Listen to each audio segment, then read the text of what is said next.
Welcome to the Classy Counsel, Reflections for the Wise and Elegant Lady. I am Nadia, your elegance coach, and in this weekly podcast, I bring you insights on how to cultivate the attributes of a lady that is elegant and not only elevated in terms of appearance, but also on a much deeper level, spiritually elevated. You'll find cross-references made with verses from the Bible and from other sources of wisdom. Whether you are a beginner or advanced in your journey towards the most elegant version of yourself, a curious learner, or simply looking for some more elegant mindset inspiration, you are in the right place. So, grab your favorite beverage, sit back, and join me on this journey of discovery and growth.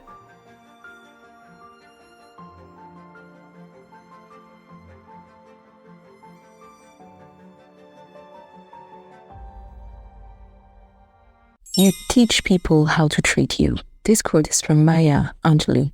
We can define boundaries in the sense that interests us today as healthy barriers that we establish to protect ourselves emotionally, physically, and psychologically. They define what we accept and what we reject in our interactions with others. Synonym for those boundaries could be personal space, limits of tolerance, comfort zone, emotional barriers, emotional filters. Opposites would be oversharing, people-pleasing, emotional dependency, self-neglect, passivity, submission, lack of respect, intrusiveness. You are the one setting boundaries on how much negativity you tolerate from someone or how much personal information you share. Boundaries help us maintain healthy relationships and protect our well-being.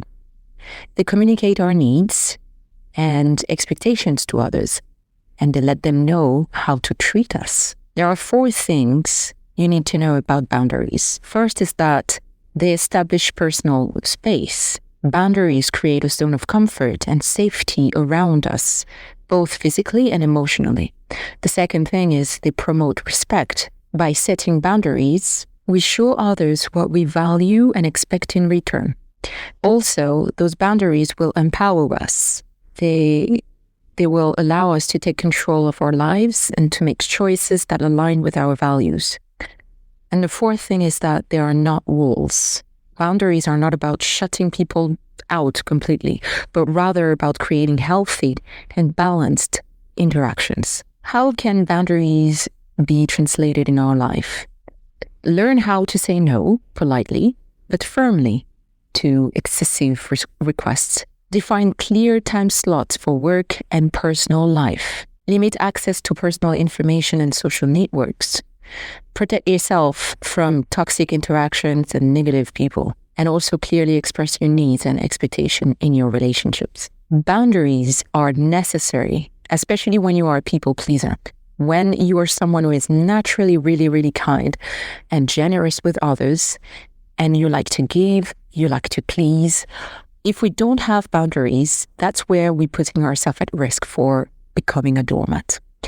As I was sharing how one of the characteristics of the elegant woman was to put people at ease, I received a lot of comments and messages of people clearly confused with the idea that putting people at ease means being a doormat, being too nice. I replied to one of them by saying, yes, overly nice people would put themselves in danger because you have a lot of people out there who would naturally take the opportunity to take advantage of your kindness. Some do it unconsciously, but some manipulative people can sense quickly who they can take advantage of and with whom they cannot even try. These kind of people are the reason why you, as a kind, empathetic person, you have to set boundaries more than any others so you can protect yourself. The other thing I hear a lot is, well, I've been too nice in the past, so now I'm over it because people walked all over me and now I'm done being nice. I think that's a shame. I think the only reason why it happened is because you didn't have strong boundaries. It's a shame because it means you kill a part of who you are because people mistreated you. More than a shame, it's like surrendering to the wickedness of others. Why should we change our kind nature, especially when this kind nature is good for so many other people. Why change that because of some troubled souls? Letting rotten behaviors change us? I don't think so. I once shared a thought, which I believe is true, that remaining kind when surrounded by wickedness is a sign of strength. It's not weakness, it's a strength. I used to think like that when people walked all over me. When I got bullied at school, I wasn't being bullied much, like I wasn't traumatized, but I had other kids disrespecting me, talking over, mocking my hair, for example, because I had curly fro hair. Now I think these who were doing that were trying to prove themselves to be someone, and they could sense how kind and soft I was, so they bullied just so they could feel better about themselves. Because although I was very quiet and discreet, I knew deep down who I was, and I had an idea of the type of person I wanted to be. But anyways, it happened sometimes that they were so disrespectful that I got tempted and thought, I have to be like them so I can be protected. I have to be mean too, so people would leave me alone. But then I thought, do you really want to be like these people, Nadia? I don't want to be like that. I want to be Nadia, full of kindness, loving people, because that's what we need more in this world. But I'm going to be nice, but I'm going to be unshakable, meaning people will respect me. I will set boundaries.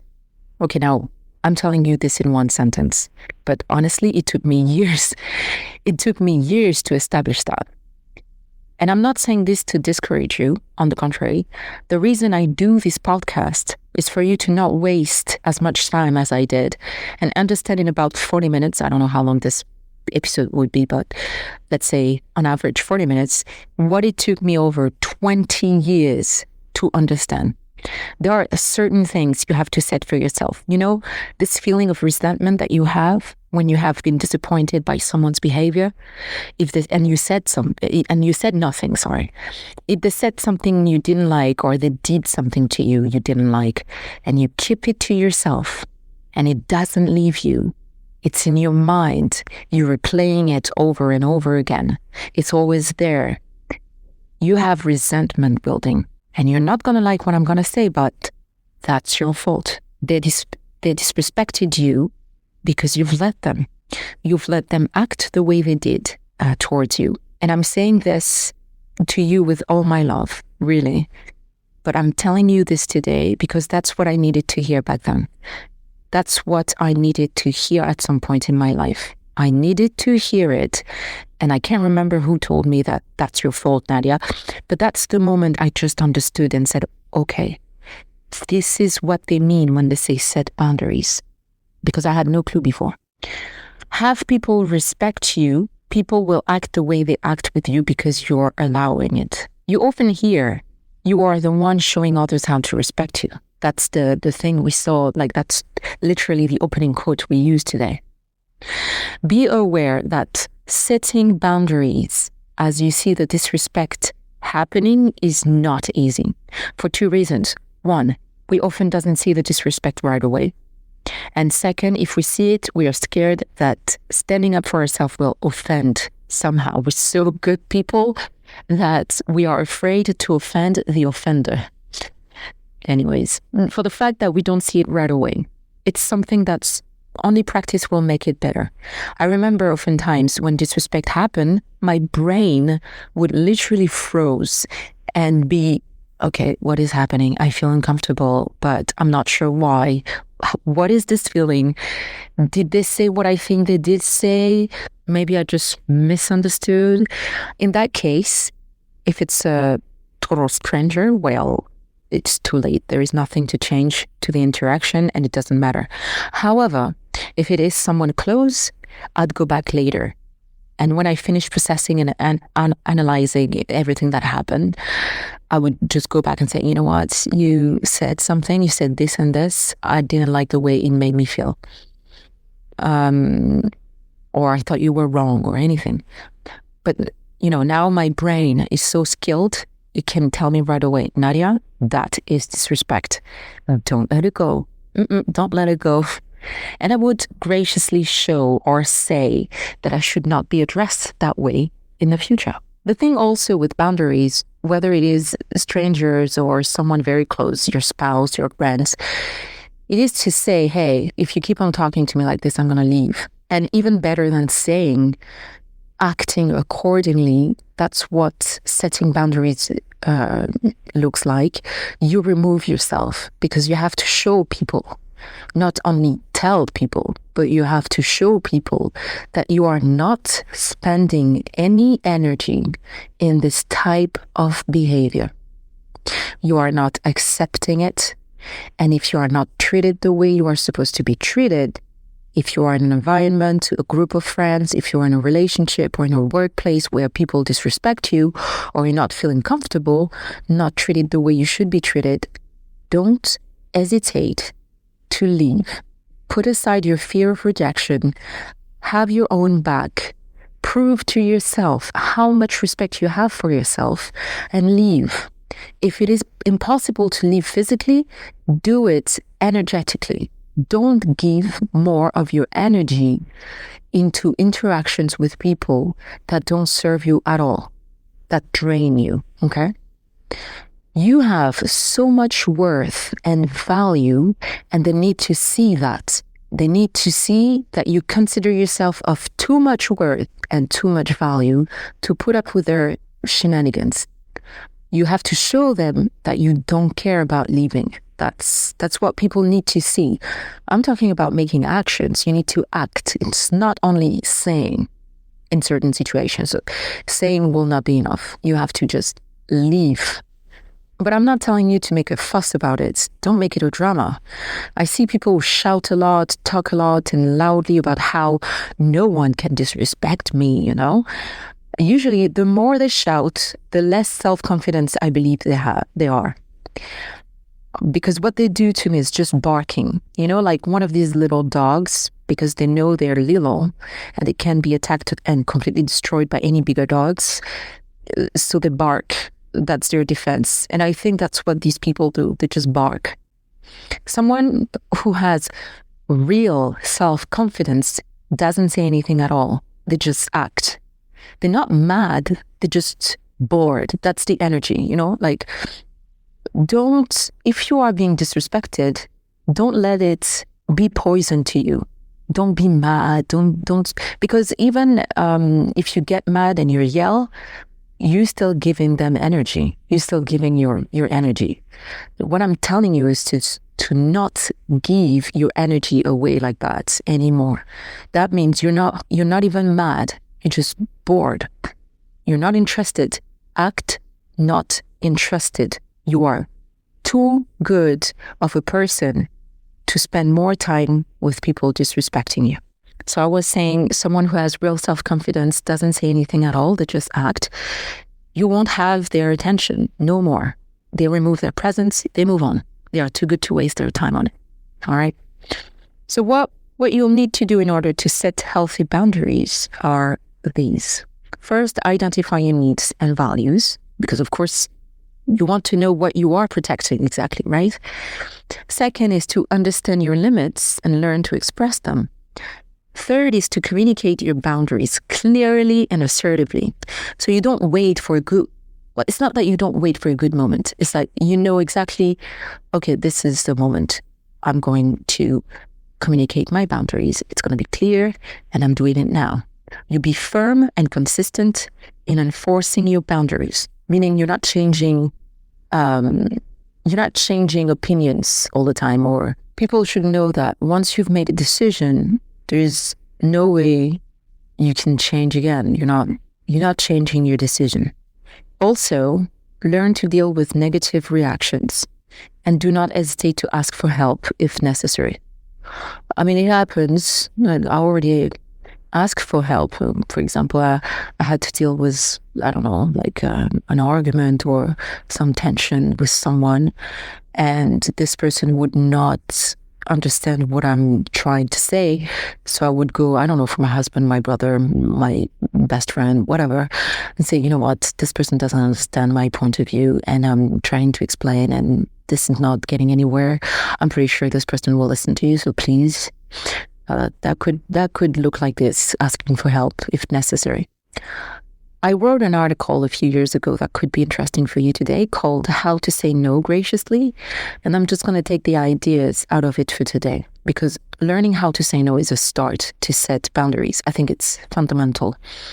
The first thing you need to realize is that when you say yes, when you want to say no to please others, you are disrespecting yourself. And as usual, because of this, probably because of this fear of being rejected. I've heard something recently, a TikToker, I think, who was saying people pleasing, it's actually manipulation. Why?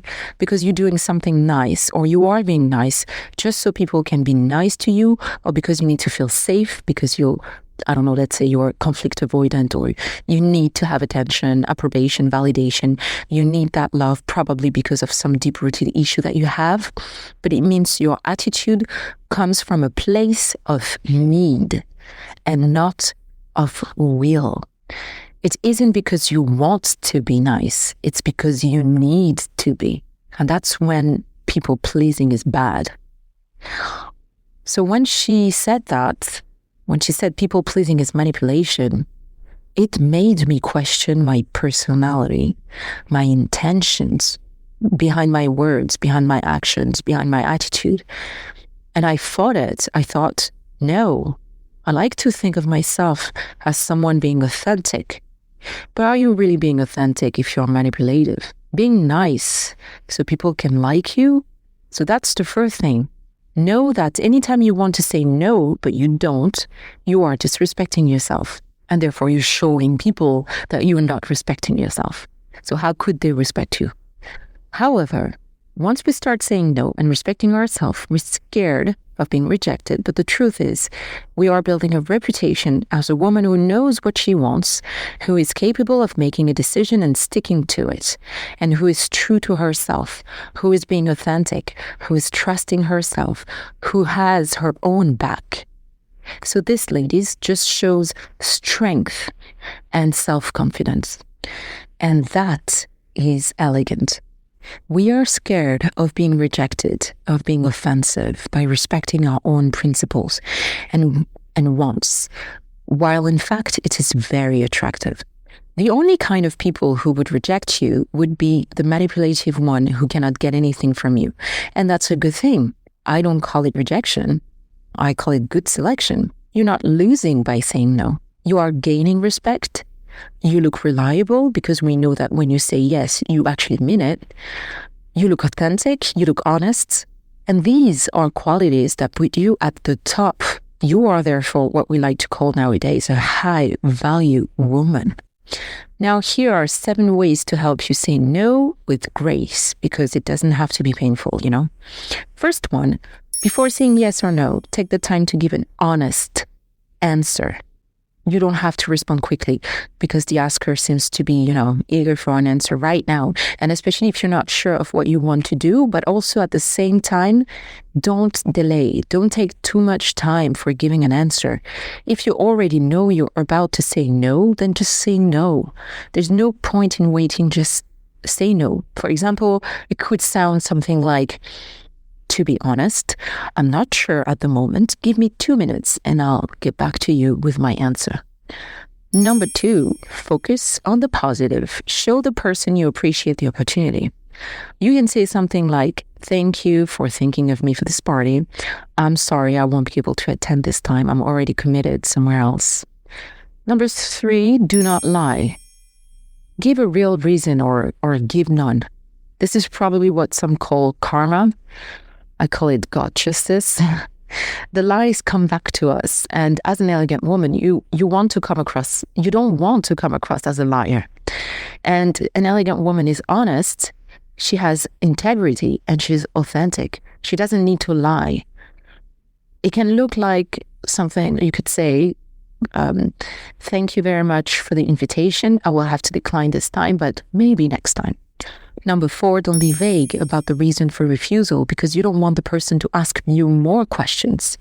Be clear.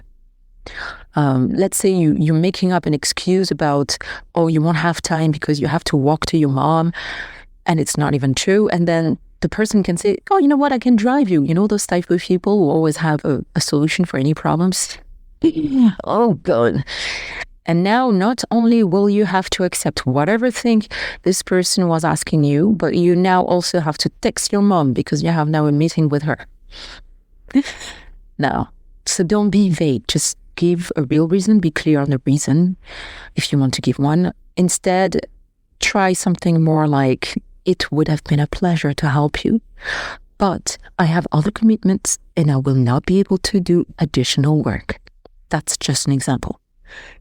Number 5, don't elaborate, justifying too much, because it can make it seem like you are lying. It can also give the asker the opportunity to find a reason for you to say yes. So keep it short and clear. Be firm. For example, I'm not an art lover, but thank you for offering me. Number 6, don't forget to smile. It's not because you're saying no to something that you have to be mean about it. Keep it warm, keep it friendly. You are sorry, but you are touched that they thought of you, and you smile. And last one, number 7, this one is a good trick. I really liked it at the beginning of my journey as a recovery people pleaser. It's to offer an alternative. So that way, it's not a brutal no.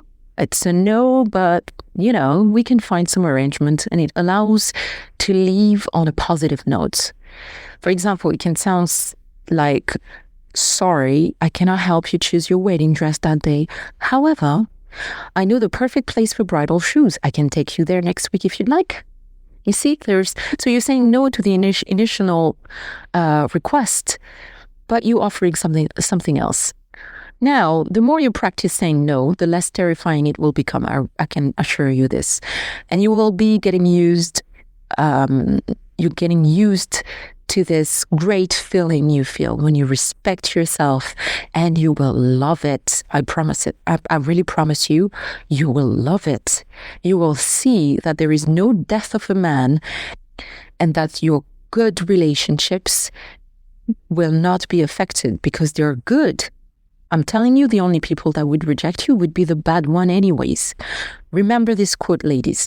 Those who get angry when you set a boundary are the ones you need to set boundaries for. You will feel more fulfilled because you will respect your desires and your principles, and people will be able to respect you as well because they will see what your boundaries are. They would know. They would know, like, yes, we can do that with her. Yes, we can ask that. No, we cannot do that with her. We cannot ask her that.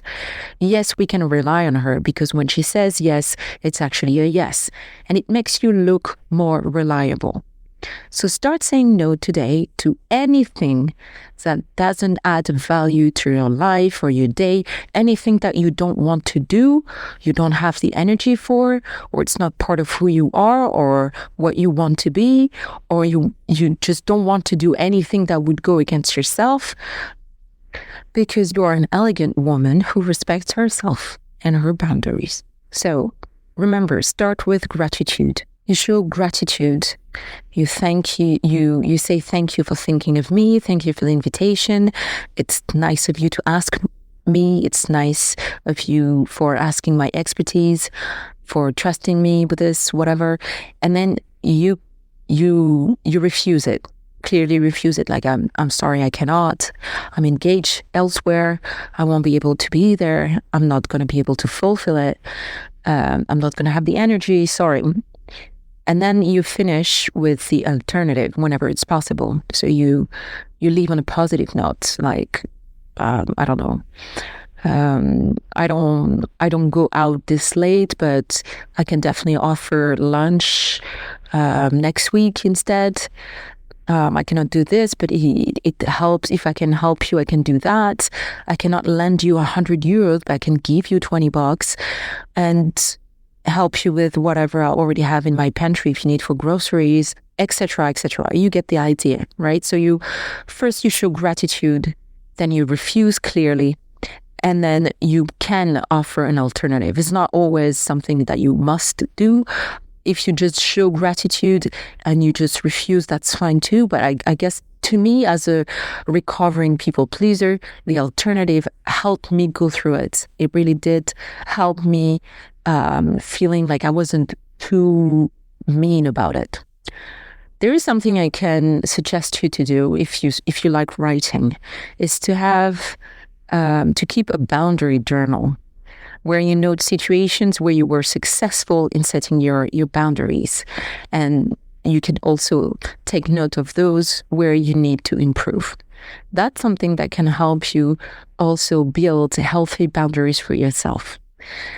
All right, so as usual, I'm closing this podcast today with an inspiring Bible verse, and today it's in Proverbs chapter 4, verse 23. It says, "Above all else, guard your heart, for everything you do flows from it." If you liked this podcast, if you have any questions or suggestions, don't hesitate to leave me a comment, like, or share. If you also like affirmation words, visit my YouTube channel, Madame Kabongo. You will find a video specifically on boundaries in the Affirmations for the Elegant Woman playlist. For even more advices to become the best version of yourself in etiquette, in elegance, in communication, follow me on Instagram, Facebook, YouTube. You will always find me there under the same name, Madame Kabongo. Thank you, and don't forget that if you do not set boundaries for yourself, others will set them for you. See you next week.